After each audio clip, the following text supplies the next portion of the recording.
எந்த விஷயத்துக்குனாலும் டக்கு டக்குன்னு அழுற பெண்ணா நீங்கள்? நானும் அப்படி தாங்க இருந்தேன். ஆனால் இப்போ நான் என்னை கொஞ்சம் மாற்றிக்கிட்டேன். நான் எப்படி மாற்றினேங்கிறத சொல்லுவேன்.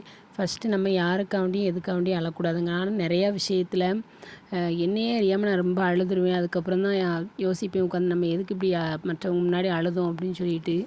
இப்போ நான் கொஞ்சம் கொஞ்சம் என்னை மாற்றிக்கிட்டேன். அது எப்படின்னு பார்ப்போமா? ஃபஸ்ட்டு நம்ம ஒரு சின்ன சின்ன விஷயத்துக்கு கூட டக்குன்னு நம்ம வந்து உணர்ச்சி வசவையும் பற்றக்கூடாது. அந்த ஒரு செகண்ட் யோசிச்சிடணும், நம்ம இந்த டயத்தில் அழக்கூடாது அழக்கூடாதுன்னு சொல்லிட்டு நம்மளை கண்ட்ரோல் பண்ணிக்கணும். ஏன்னா நம்மளுடைய வீக்னஸ் வந்து அழுகு தான் அப்படின்னு சொல்லிட்டு அவங்களுக்கு ஈஸியாக போயிடும். நம்மளை ஏதாட்டும் ஒன்று சொல்லி டக்குன்னு தட்டி விட்டு போயிடுவாங்க. நம்ம அழுதுகிட்டே தான் இருக்க வேண்டியிருக்கும். ஃபஸ்ட்டு வந்து நம்மளை வந்து இவள் வந்து வீக்கானவா அப்படின்னு சொல்லிட்டு அவங்க நம்மளை வந்து மதிப்பிட்டுறவே கூடாது. அந்த விஷயத்தில் நம்மளை விட்டு கொடுத்துடக்கூடாது. அவங்க குறைச்சி விடுதாங்க, நம்மளை புரிஞ்சிக்கலன்னு சொல்லிட்டு அந்த சூழ்நிலையில் நம்ம உடனே அழுதுட்டோன்னு வச்சுக்கோங்களேன், நம்மளை வந்து ரொம்ப சீப்பாக எடை போட்டுருவாங்க. இவள் எதுக்கு எடுத்தாலும் இப்படி தான் அழுதுட்டுருப்பா அப்படின்னு சொல்லிட்டு நம்மளை வந்து அழ வைக்கிறதுக்கு தான் பார்ப்பாங்களே தவிர நம்மளுக்கு யாரும் ஆறுதலாக நிற்க மாட்டாங்க.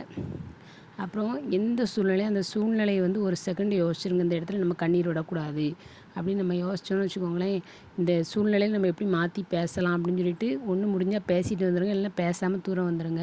அந்த இடத்துல நீங்கள் கண்டிப்பாக அழுதுட்டு வந்துடாதீங்க. ஏன்னா அவங்களுக்கு வந்து அது வந்து ஒரு ஆயுதமாக போயிடும்.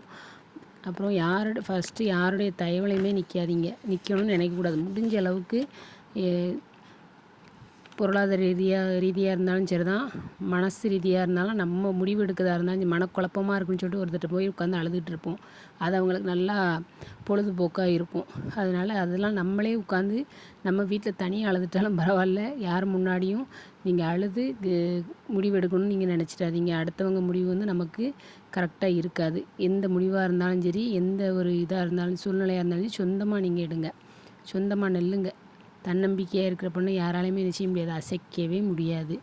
அப்புறம் ஒரு வாழ்க்கையில் வந்து ஒரு ஏற்ற இறக்கங்கள் வரதான் செய்யும். அது வந்து முடிவே கிடையாது. ஃபஸ்ட்டு ஒரு நாளைக்கு ஏறும், ஒரு நாளைக்கு இறங்கும், தங்க ரேட்டு மாதிரி தான். அதனால் நம்ம வந்து உடனே அதை நினச்சிட்டு ஐயோ நம்ம இப்போ கஷ்டப்பட்டுருக்கோம் அப்படின்னு உட்காந்து அழுதுட்டு இருக்கக்கூடாது. கொஞ்ச நாள் கழித்து நம்ம வாழ்க்கையும் முன்னேறும். அதுக்கு அடுத்து நம்ம என்ன ஸ்டெப் எடுக்கணும்னு சொல்லி நம்ம யோசிக்கணும். யோசித்து நம்ம முன்னேறணும். உட்காந்து அழுதுகிட்டே இருந்தால் நம்ம யாரும் முன்னேற்றம் வருவா? நம்ம தான் நம்ம வாழ்க்கையை முன்னேற்றணும். அதுதான் ரொம்ப முக்கியமான பாயிண்ட் பார்த்துக்கோங்க.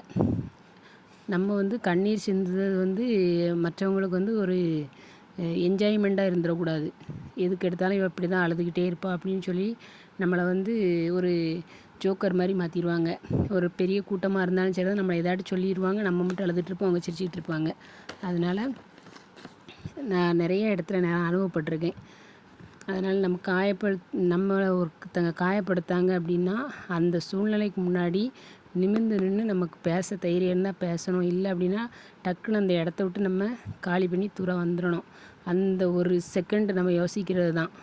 பேச முடிஞ்சால் முடியணும், இல்லைன்னா தூரம் வந்துடணும். அதுதான் இப்போ நம்மளுடைய பலம், பெரிய பலமே அதுதான். நம்ம கண்டிப்பாக யார் முன்னாடி நம்ம அழவே கூடாது. எந்த சூழ்நிலைக்காண்டி நம்ம ரொம்ப டக்குன்னு உடனே அதுக்காண்டி அழுக வராமல் இருக்குன்னு இல்லை, உடனே அந்த சூழ்நிலையில் உடஞ்சி ஐயோன்னு கவலைப்பட்டு உட்காந்து அழுதுட்டுருக்கூடாது. எந்த சூழ்நிலையுமே அப்படியே நிற்க போகிறது இல்லை. எதுனாலுமே மாறும். மாறாமல் எந்த சூழ்நிலையுமே கிடையாது. அப்படியே நிற்கிது அப்படிங்கிறது கிடையாது. கண்டிப்பாக எல்லாமே மாறும். இந்த வீடியோ பிடிச்சிருந்துன்னா லைக் பண்ணுங்கள். இது வரைக்கும் இந்த வீடியோ பார்த்தீங்கன்னு கமெண்ட் பண்ணுங்கள், ஷேர் பண்ணுங்கள். Bye friends.